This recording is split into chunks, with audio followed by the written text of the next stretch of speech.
Bismillahirrahmanirrahim. Assalamualaikum warahmatullahi wabarakatuh. My name is Suhail Abbas, a student of Faculty of Economics and Business in the University Muhammadiyah of Jakarta. In this presentation, I am going to present my presentation on the topic of psychology of Salat for seeking the closeness towards Allah Almighty that we call taqwa.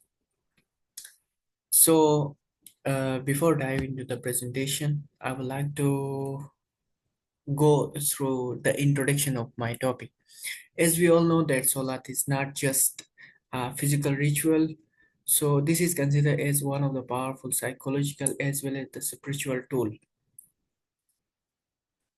So this study is going to explore how daily prayers help the Muslim to attain the mental balance as well as the emotional stability and of course the spiritual nearness to Allah, how it become the path to be the close towards Allah Almighty. So the I mentioned in my slide, it's going to help you in a two ways.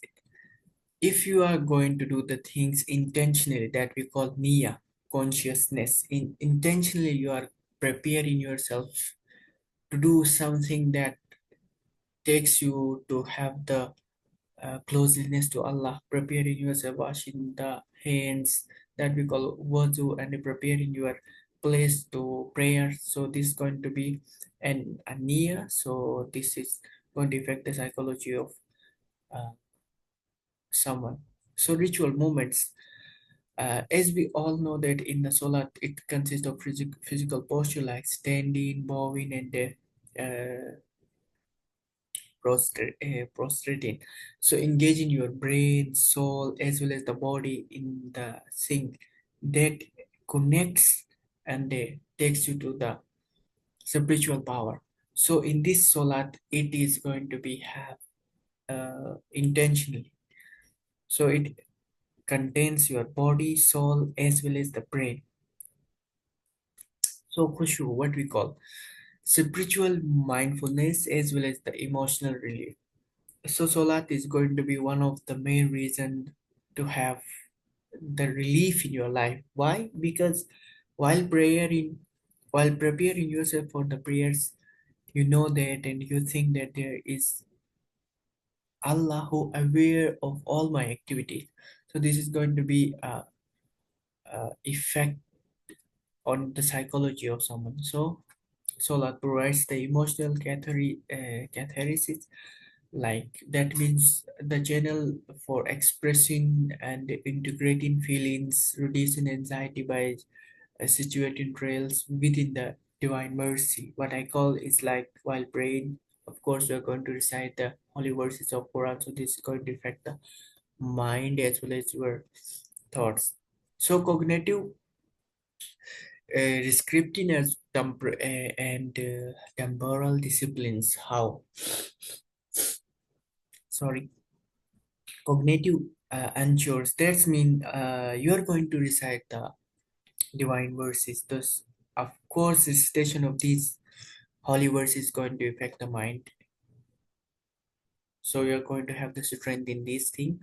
Apart from that, the daily temporal rhythms, like you are preparing yourself 5 times in a day. So there's the specific time. In that time, you are going to pray and wash your hands and prepare the place for the salat. So this is going to affect the mental focus, how to focus and how to run your body according to your mind. So this is going to increase the power and the focus of your thing. So social cohesion and extensional well-being, community through uh, congregation. What does that mean?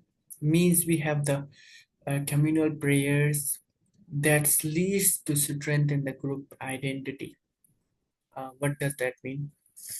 In Islam, as we all know that uh, praying alone is fine, but if you are praying in a group that we call Bajamaat, so you are going to have more uh, needs for that as compared to playing alone. So that's why this is going to be one of the things to strengthen the group identity in the community. So existential meaning, Salat prompts reflection on life's purpose and morality, fostering existential peace through submission in the prostration. So these are the things. So apart from that, sa- scientifically, it has been proven that the studies from the neuroscience shows that the sujud activity activates the brain region which is tied of the anxiety as well as the self regression of your daily life activities. If it gets tied with the passage of time, but with the help of the sujud that we call sajda, it reactivates that place of your brain. Apart from that, the recent studies of neuroscience also found that the heart rate has been also controlled by brain regularly solar.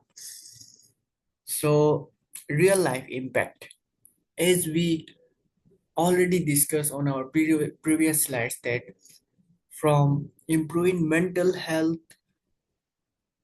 in the youngs as well as decreasing the stress and the anxiety in the elders.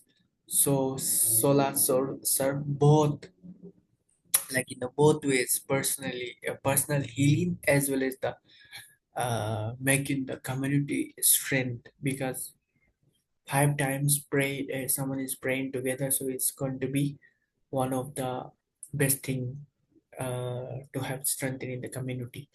So to conclude my presentation, I would like to say that Solat is more than just an obligation.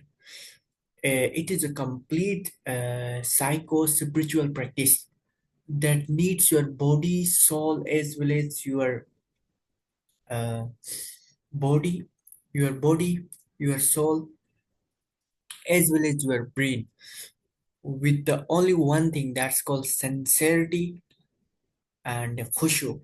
So with these all things, so you are going to be very strengthened innerly. That's we call the closeness to Allah, and you are going to have the emotional healing, and as well as you are going to have the connectivity to Allah Almighty. So thank you so much. This is all for me for today. Wassalamu alaikum warahmatullahi wabarakatuh.